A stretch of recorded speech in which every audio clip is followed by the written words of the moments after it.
자, 우리 꿈에게 공동체가 그 능력의 주님을 향하여 이 믿음의 찬양으로 또 내 삶을 향해 함께 선포하며 찬양하겠습니다.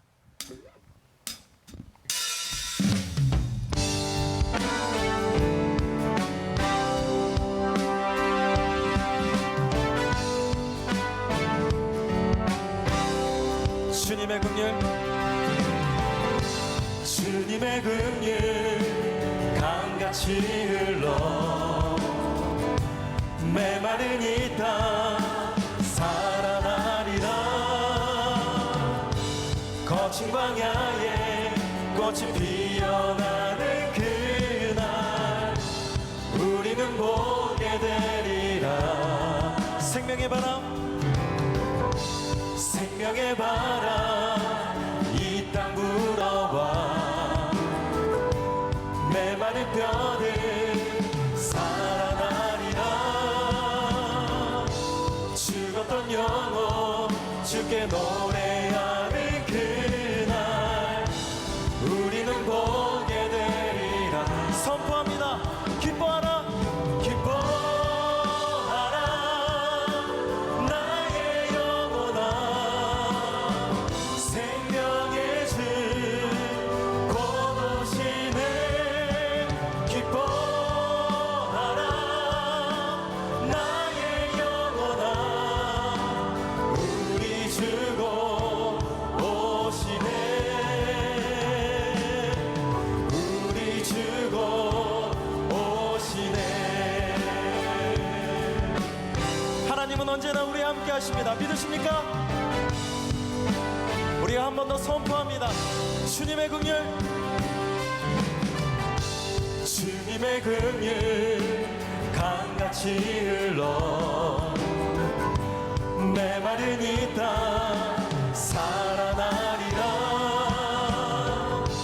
거친 광야에 꽃이 피어나는 그날 우리는 보게 되리라. 아멘. 생명의 바람,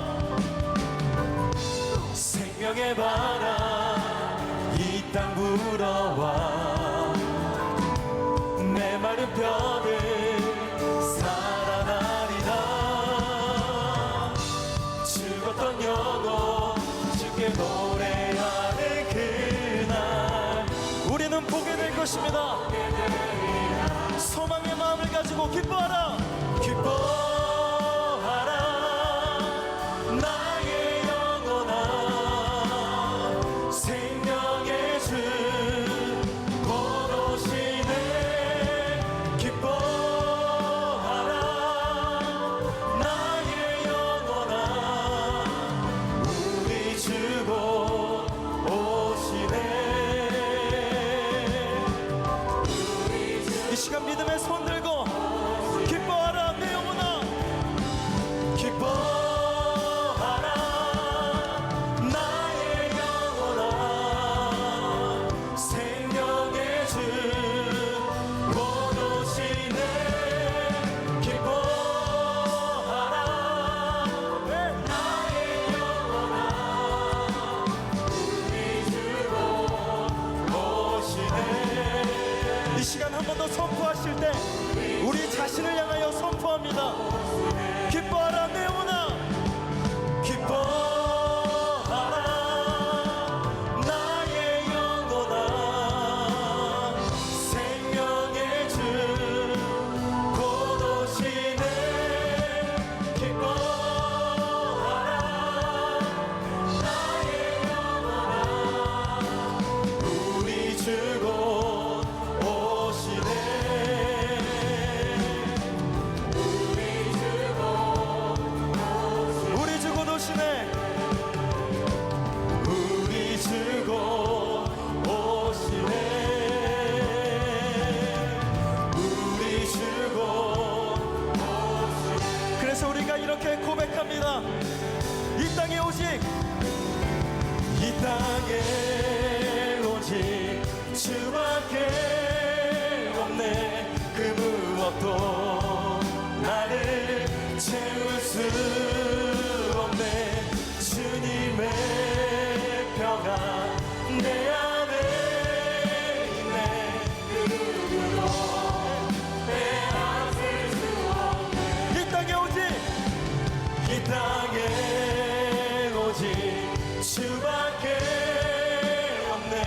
그 무엇도 나를 채울 수 없네. 주님의 평안 내 안에 있네. 그 누구도 이 시간 마지막으로 주님께 두 손 높이 들고 이 땅에 오직 이 땅에 오직 주밖에 없네.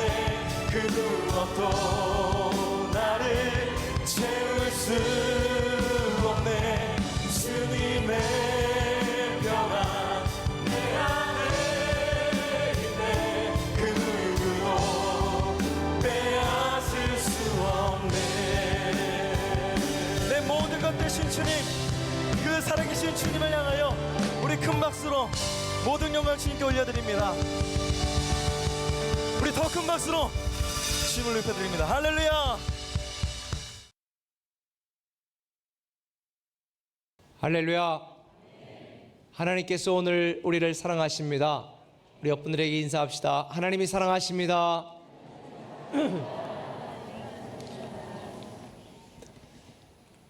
지난 한 주간 동안 하나님께서 우리에게 주신 말씀 중에서 이사야 43장 14절에서 21절까지의 말씀을 번갈아가면서 읽도록 하겠습니다. 제가 먼저 읽습니다. 너희의 구속자요 이스라엘의 거룩한 이 여호와가 말하노라. 너희를 위하여 내가 바벨론에 사람을 보내어 모든 갈대아 사람에게 자기들이 연락하던 배를 타고 도망하여 내려가게 하리라. 나는 여호와 너희의 거룩한 이유 이스라엘의 창조자요 너희의 왕이니라. 나 여호와가 이같이 말하노라. 바다 가운데 길을 큰 물 가운데에 지름길을 내고 병거와 말과 군대의 용사를 이끌어내어 그들이 일시에 엎드러져 일어나지 못하고 소멸하기를 꺼져가는 등불 같게 하였느니라. 너희는 이전 일을 기억하지 말며 옛날 일을 생각하지 말라. 보라, 내가 새 일을 행하리니 이제 나타날 것이라. 너희가 그것을 알지 못하겠느냐? 반드시 내가 광야의 길을 사막의 강을 내리니 장차 들짐승 곧 승냥이와 타조도 나를 존경할 것은 내가 광야의 물을 사막의 강들을 내어 내 백성 내가 택한 자에게 마시게 할 것임이라. 이 백성은 내가 나를 위하여 지었나니 나를 찬송하게 하려 함이니라. 그러나 야곱아 너는 나를 부르지 아니하였고 이스라엘아 너는 나를 괴롭게 여겼으며 내 번제의 양을 내게로 가져오지 아니하였고 내 제물로 나를 공경하지 아니하였느니라. 나는 제물로 말미암아 너를 수고롭게 하지 아니하였고 유향으로 말미암아 너를 괴롭게 하지 아니하였거늘. 한 목소리를 씁니다. 너는 나를 위하여 돈으로 향품을 사지 아니하며 희생의 기름으로 나를 흡족하게 하지 아니하고 내 죄짐으로 나를 수고롭게 하며 내 죄악으로 나를 괴롭게 하였느니라. 아멘. 이 아름다운 봄에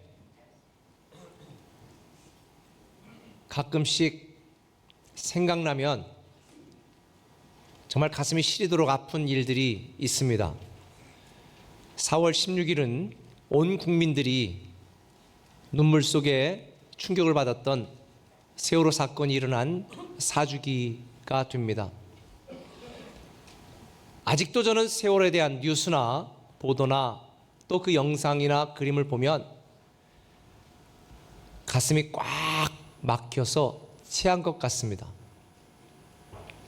당시 많은 사람들이 이렇게 이야기했습니다.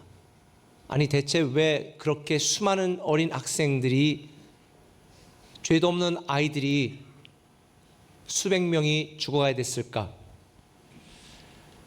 당시 많은 그리스도인들이 이런 생각을 했을 것입니다. 하나님이 살아계시다면 왜 이런 사건이 일어나겠을까? 하나님은 왜 그들을 구하지 않고 내버려 두셨는가? 꼭 굳이 국가적인 큰 재난이나 이런 사건을 우리가 떠오르지 않더라도 우리가 살아가면서 우리 인생 속에 가끔은 우리가 이해할 수 없는 고통스럽고 답답한 상황에 직면할 때가 있습니다. 그럴 때마다 사람들은 말합니다.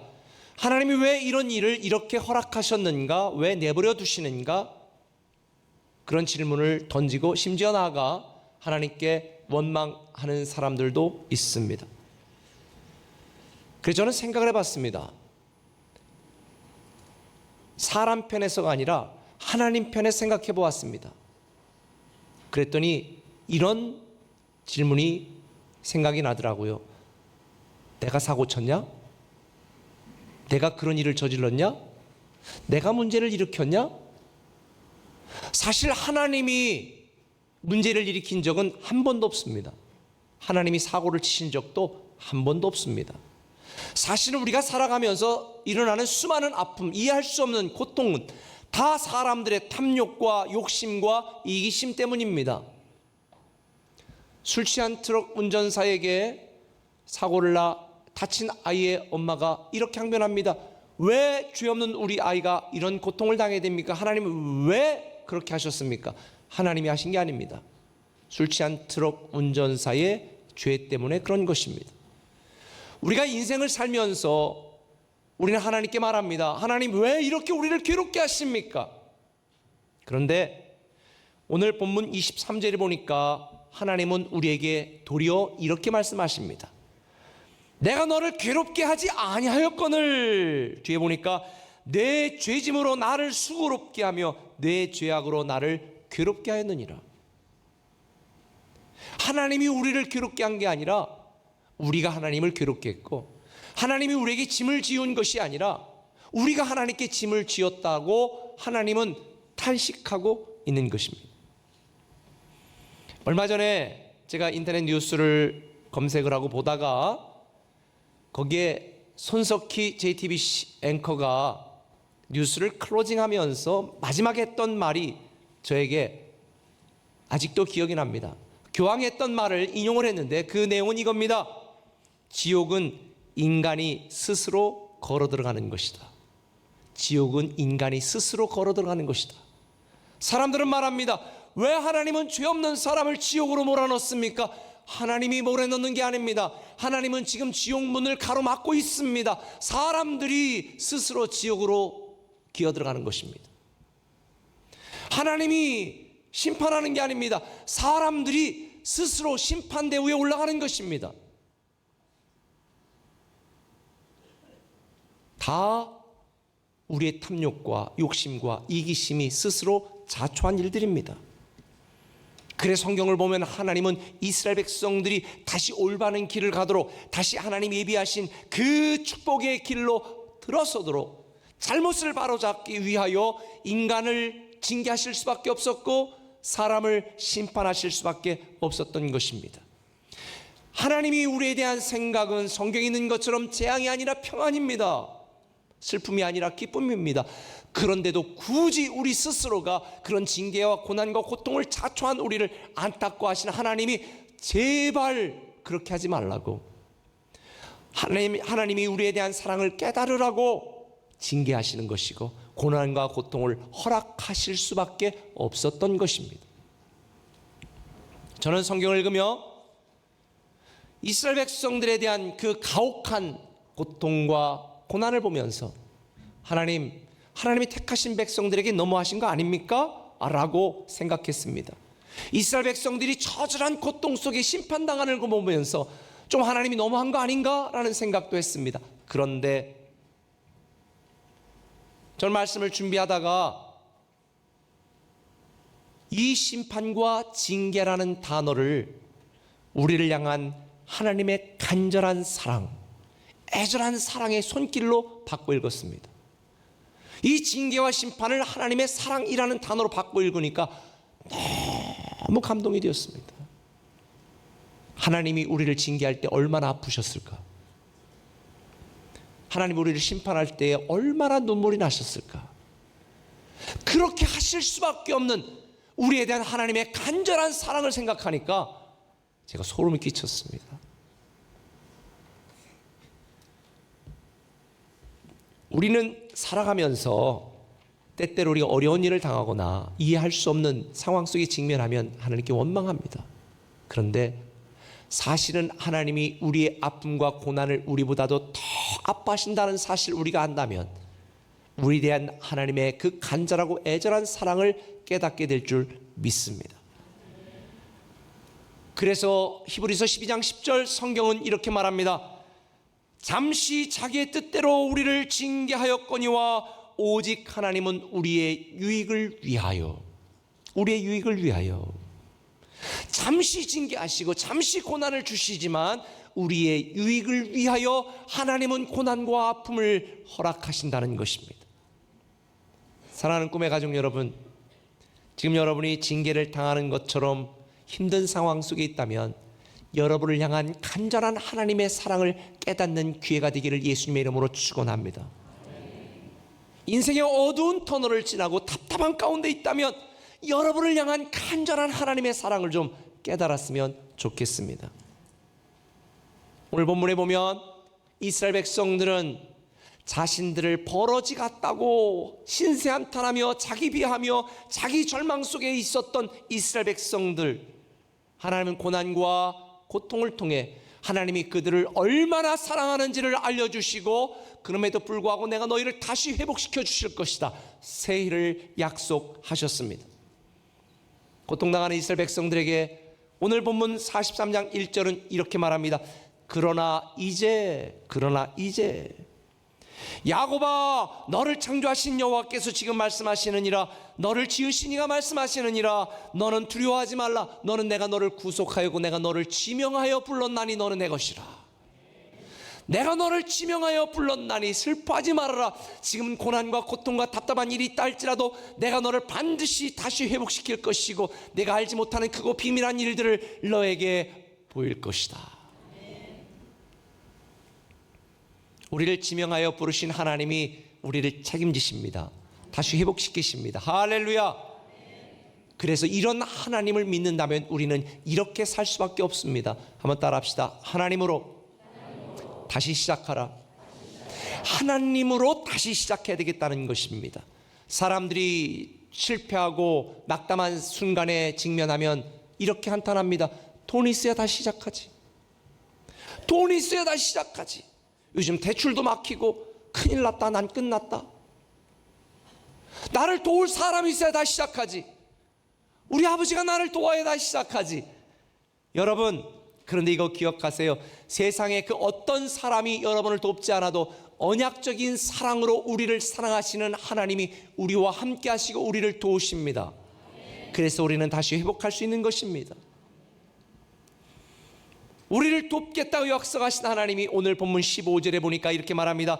나는 여호와 너희의 거룩한 이요 이스라엘의 창조자요 너희의 왕이다.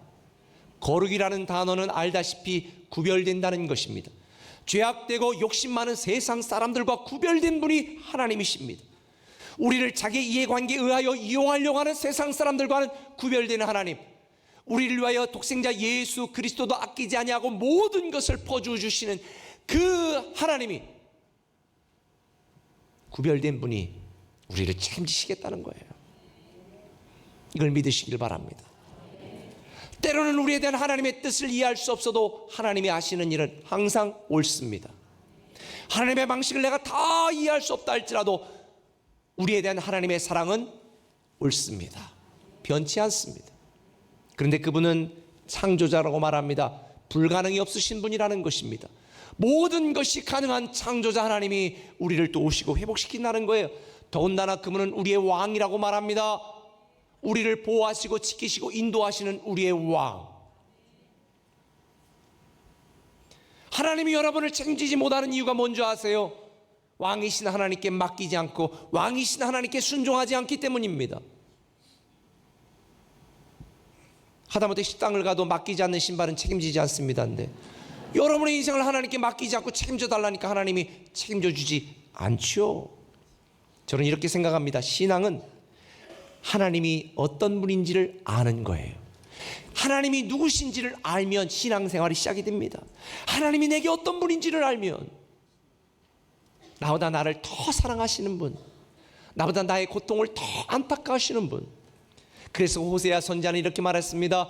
여호와를 알자, 여호와를 힘써 알자. 그는 늦은 비와 이른 비처럼 나를 지키시고 보호하시는 분이시다. 이 하나님을 믿는다면, 안다면 우리는 하나님으로 다시 시작하게 되어 있습니다. 왜 여러분이 하나님을 믿으면서도 날마다 좌절하고 실망하는 줄 아십니까? 대체 불가인 하나님을 돈으로 대체하잖아요. 여러분의 욕심으로 대체하잖아요. 여러분의 이기심으로 대체하잖아요. 그러니까 다시 시작할 수 없는 것입니다. 다시 시작하려다가 좌절하는 것입니다. 여러분, 우리 인생 속에 하나님을 대체할 수 있는 것은 아무것도 없습니다. 우리가 방금 부른 찬양처럼 오직 주만이 나의 반석이요 오직 주만이 나의 산성이심을 믿으시면 아멘. 나를 사랑하시는 이 하나님의 간절한 사랑, 포기하지 않는 사랑, 변치 않는 사랑을 믿는다면 우리는 하나님으로 다시 시작할 수 있습니다. 제가 이번 주 RT를 하는 중에, 경건의 시간을 하는 중에 유독 반복되는 표현 하나를 발견했습니다. 43장 8절에 있습니다. 눈이 있어도 보지 못하고 귀가 있어도 듣지 못하는구나. 왜 그럴까요? 왜? 우리를 사랑하시는 하나님의 사랑을 깨닫지 못했어.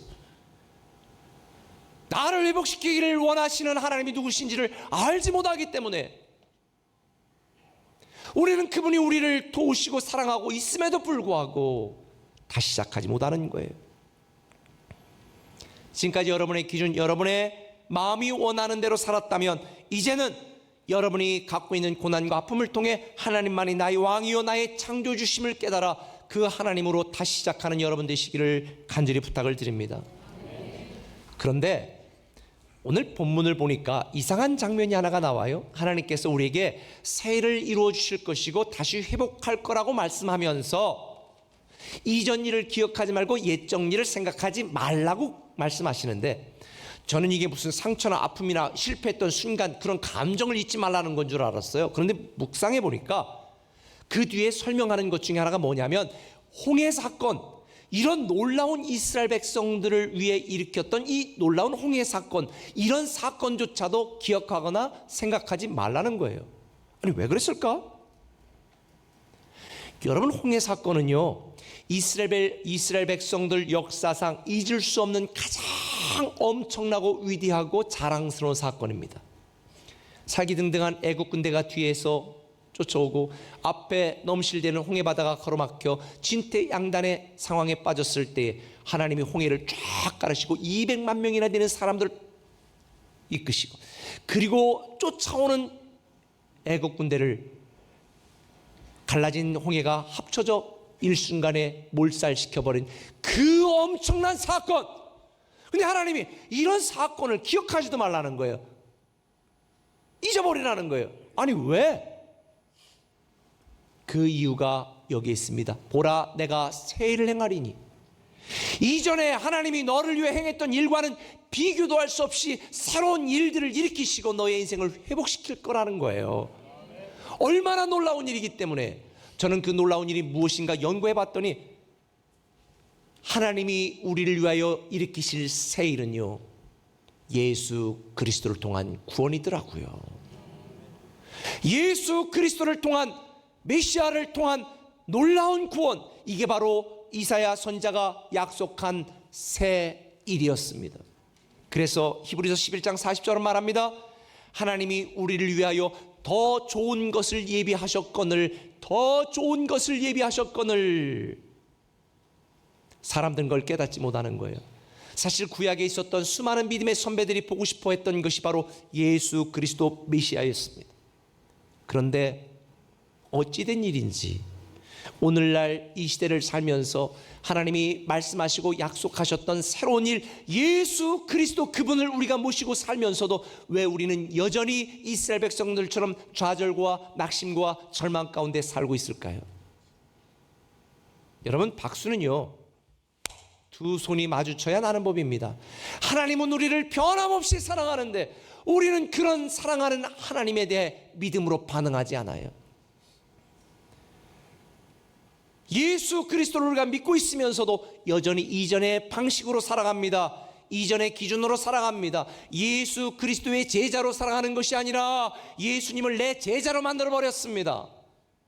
그러니 새로운 일을 경험하지 못하고 회복을 누리지 못하는 거예요. 그래서 본문은 말하는 거예요. 이전 일을 생각하지 말고 옛전 일을 기억하지도 말아라. 여러분, 예수 믿기 전에 여러분이 가지고 있었던 성공 다 잊어버리시기 바랍니다. 예수 믿기 이전에 여러분이 누리고 있었던 부귀영화 다 그리워해서는 안 됩니다. 이전 것은 지나갔으니 보라 새 것이 되었도다. 그래서 주님은 말씀합니다. 새 포도주는 새 부대에 담아라.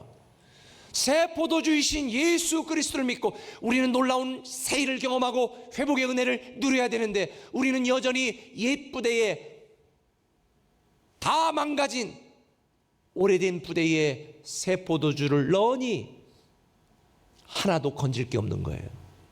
왜 여러분이 예수 그리스도를 믿으면서도 여전히 그 새로운 회복의 은혜를 경험하지 못하는가? 여러분의 부대가 낡았어요. 다시 말하면 예수 믿기 전에 야심과 야망과 인간적인 기준과 목표를 갖고 살아가면 절대로 새로운 일을 경험할 수가 없습니다.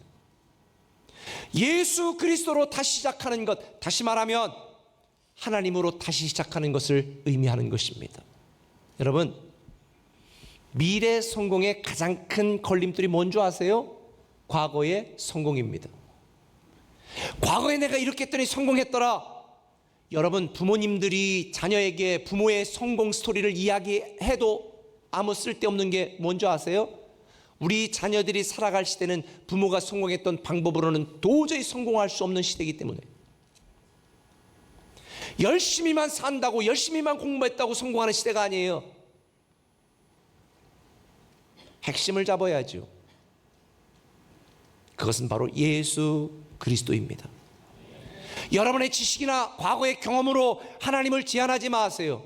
여러분의 과거가 하나님이 계획한 새로운 일을 방해하지 못하도록 만들어주세요. 그러려면 여러분은 하나님으로 다시 시작해야 됩니다. 하나님의 계획으로 다시 시작해야 됩니다. 하나님을 기준 삼아 다시 시작해야 됩니다. 하나님의 영광과 기쁨을 우리의 인생의 목표로 삼아 다시 시작해야 되는 것입니다. 과거의 영광에 취해 있지 마세요. 그래도 내가 왕년에 한가닥했어? 여러분, 절대 그런 생각해서는 새로운 미래를 맞이할 수 없습니다. 혹시 과거에 상처가 있었던 분, 그 상처가 미래의 기준이 되어서도 안 됩니다.